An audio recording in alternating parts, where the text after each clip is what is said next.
We learned a lot about the Xbox, about how to push the hardware harder. The first time around it was a big learning curve, just getting this completely strange machine, not really knowing what it did. And there were no other games to look at because they hadn't come out yet, so it's very much just stumbling around in the dark. Whereas second time around we can look at other games that have done things well, get a better idea how to use the hardware. We learned a lot from doing the live online version, just talking to actual people who played it. When you send a single player game out, it's very much just it goes out, people play it, you don't get a lot of feedback. But as soon as it's online, you can talk to people who are playing it, read what they have to say in forums, so you get an awful lot of what people liked and things people didn't like, what was going wrong with it. So we took a lot of that on board and tried to fix the things that weren't working.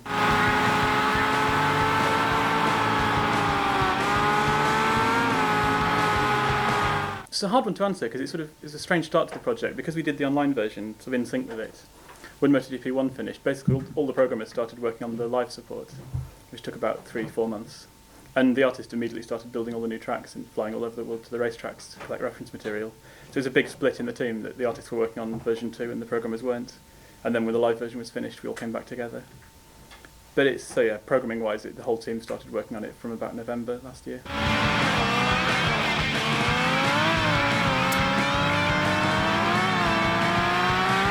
Yeah, there's 6 completely new circuits, which we didn't have in last year at all. The 10 that were in last year, some of them have been completely rebuilt. They've all changed somewhat. We started out with just 3 of them I think we rebuilt from scratch because we found out they weren't completely accurate. We had better reference, so we thought we could do a better job. And then we found as we'd finished the new tracks, the new graphics were all looking so much better than the ones from last year. We sort of went back to all the old ones and merged in some of the new things we'd discovered, so they all look better. We rebuilt pretty much everything. We threw most of the old game in the bin. Because as soon as we started on building new stuff, like we went to South Africa first for round 2, Pakisa. And basically it's just a big track with a NASCAR oval going around the outside of it in the middle of a desert. Because like we flew into Johannesburg and just drove 200 miles past the township and everything. There's just no detail anywhere but like township, you know, and stuff. And then we got there and it's like, well, this is just a field with a bit of concrete and a desert, so we're going to have to do something really special here because it made even Donington look interesting. So basically there's a football pitch in the middle, so that was the first thing we started working on, was making the football pitch look right. And sort of last time round we had Halo came out and got the grass technology right. No one else had got it right yet, so we were sort of, right, we need to make that better than Halo. And so then basically we had this new track that made all the old tracks look really crap. So one by one they were just going in the bin, like that looks dated, we can't really work with it. So there's elements of the old game there, but everything's been tightened up, you know, like it's like a third better because there's like another pass out of 3. And the same with the bikes. There's some of the bikes are the same as last year's, because the 4-strokes have come in this year, which are 1000 cc's. They're much more faster in a straight line, they don't corner as well. And so we've got some old 2-strokes from last year left, but we didn't model any of the vents in, stuff like that. They're all 2D textures and stuff. And we were looking at the old bikes yesterday actually, and basically just laughing, wasn't it? It was just hilarious looking at the old graphics. It was not up to the mark at all. So we've cut all the vents in and everything in much more detailed models. We got a bike customiser in, Paul Showan, and he's basically spent all his life just doing paint jobs on custom bikes.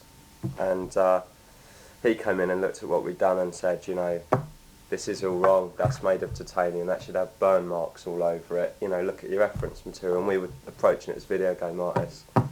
So all the bikes went in the bin, and we started from scratch on bikes, which look awesome. I mean, you just couldn't put a MotoGP1 bike in the field with these, it would look painful. So you'll see for yourself later.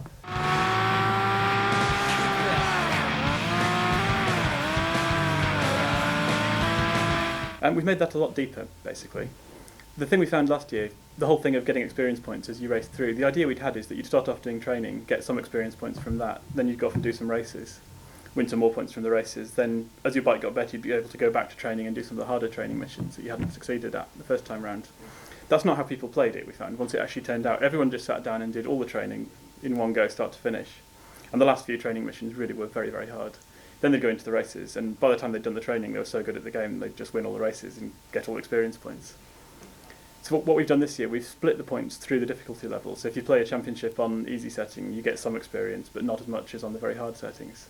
So there's more reason to go on playing it, go back and race over things. And the training's spread out through the game now. You get some easy training missions when you start out, but then you get challenges on each track. So as you race through a championship, when you get to later tracks, you'll unlock a few challenges you can do on that particular track.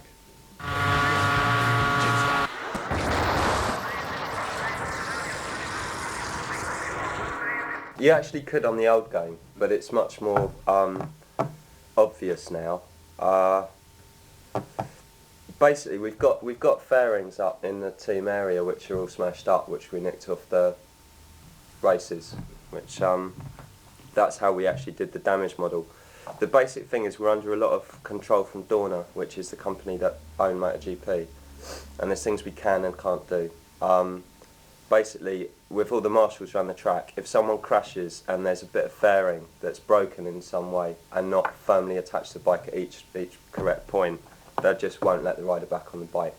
And we're under the same control because initially when we modelled the bikes for the last game, they had engines, and we were going to rip the fairings off and have, you know, like pod racer style bikes splintering down the track.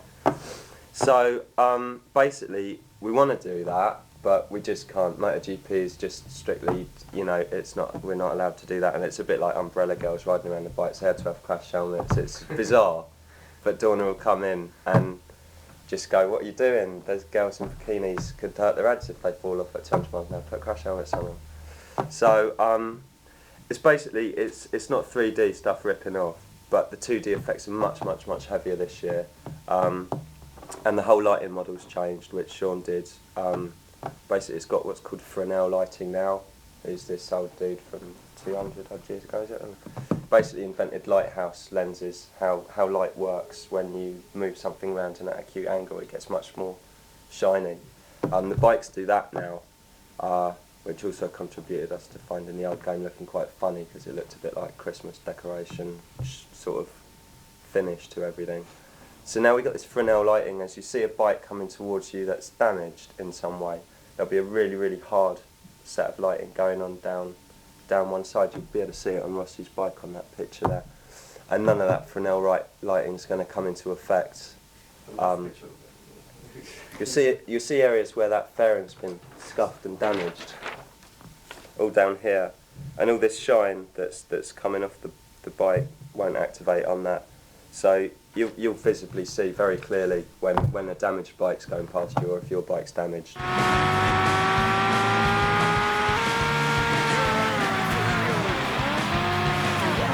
The biggest thing we're trying to fix is a lot of problems we had in the first game with people cheating and getting fake lap times up on the scoreboards, which is something we never expected. We should have known that just from looking at PC games. But it's the sort of thing, in a single player game, it doesn't really matter if you can cheat in some way. You're not spoiling it for anyone but yourself, so it doesn't break everything. As soon as it goes online, if one person cheats, they get to the top of the score table. Everybody else hates it, so everybody else has to cheat to get to the top of the table. And it just spoils it for everybody.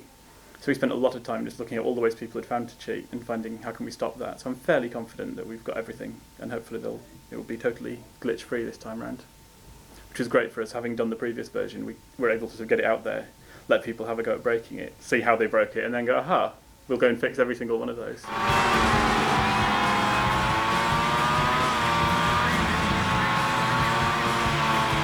That's the biggest improvement out of anything, really, which hasn't been much down to Art Crew, which is a bit of a bummer. Sean sort of pulled that one out of the bag.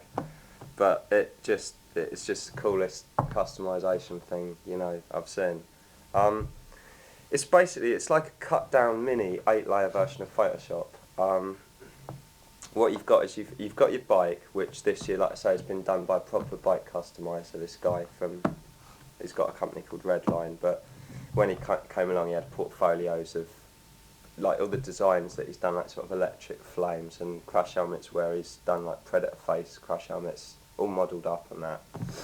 So our old custom bikes just didn't really look quite right. They didn't fit in the field with the other bikes and look like MotoGP bikes. So he sorted them out, and they just look right. He's just got the skills to get that right. So the first thing is they look much more like a proper MotoGP paint job. Then the next thing after that, we've got better control over colours. So the old numbers used to always be black and white, and they're coloured and they coordinate with the body and everything. The T pages are better laid out, so generally all the leathers and the bikes are more detailed, less pixelated, and very, very smooth. And then the final thing is down each side of the fairing you've got 8 layers where you can just scroll across the bike. Sean's put in geometry and text that you can put down, it goes on one side or the other. Choose your colours like you could on the old colour picker for each layer.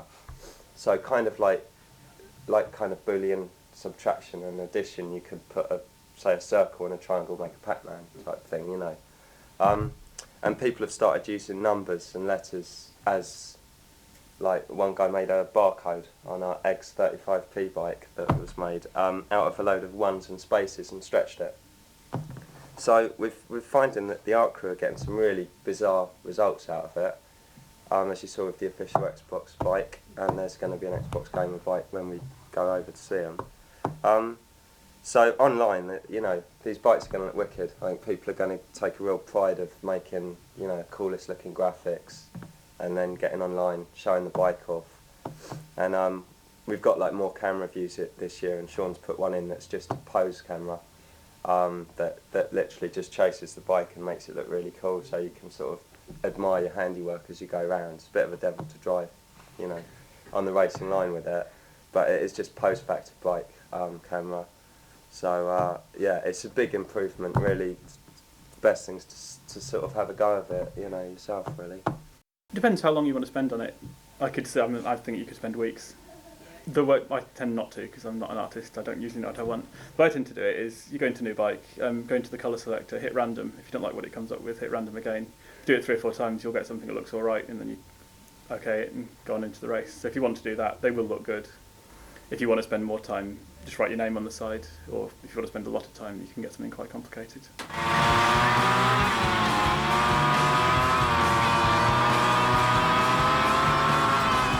There's no secret tracks. We've got the 16 real-world tracks and the Sheridan tracks in the new game as well. That's been tarted up along with everything else. There are a lot of silly unlockables which people will discover, but I'm not going to tell you what they are.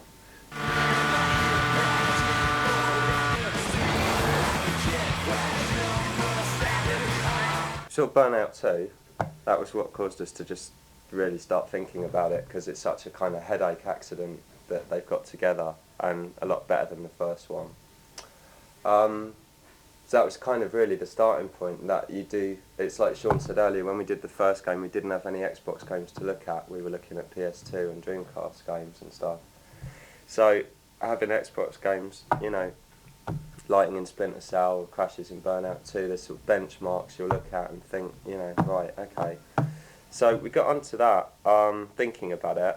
At a similar time, the art crew, somehow this happened, I don't know how, had built a ramp in, I think, Estoril, and were busy doing some pretty mad stunts, jumping over villages. There's a village on the edge of it, and they built a huge ramp, and we're jumping over it, and the bikes performed quite well as trick bikes. We were surprised the physics held up.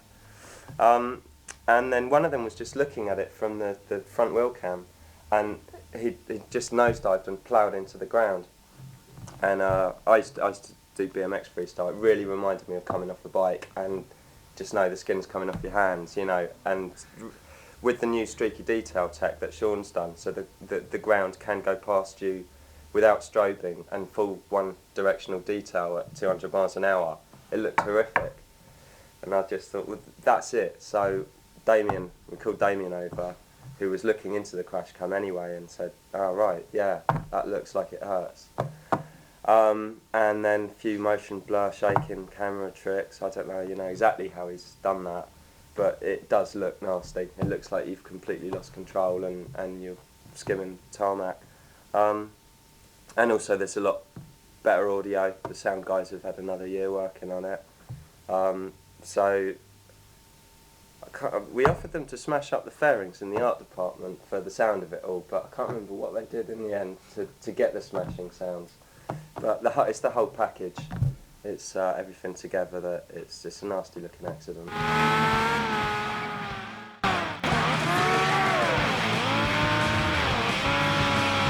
I love it. I think it's a really, really good move.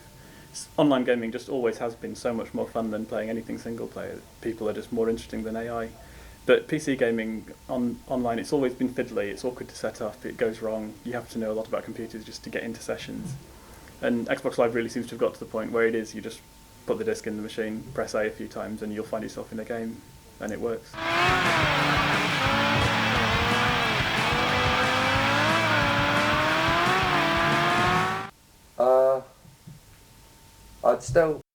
I'd still probably say Halo, but I'm not brilliant at games and I like graphics. So I think Reckless is brilliant, but I just drive around looking at all the people. And I've got Splinter Cell now. That I've got that guide. I've got a girlfriend to walk me through it. So I just go up to another level and start looking around. I'm on the oil rig at the moment, looking at the sunset. And my girlfriend's like, "Can you get on? This is getting boring." I'd like looking at the graphics, but Halo 2, that'll be, that'll be good.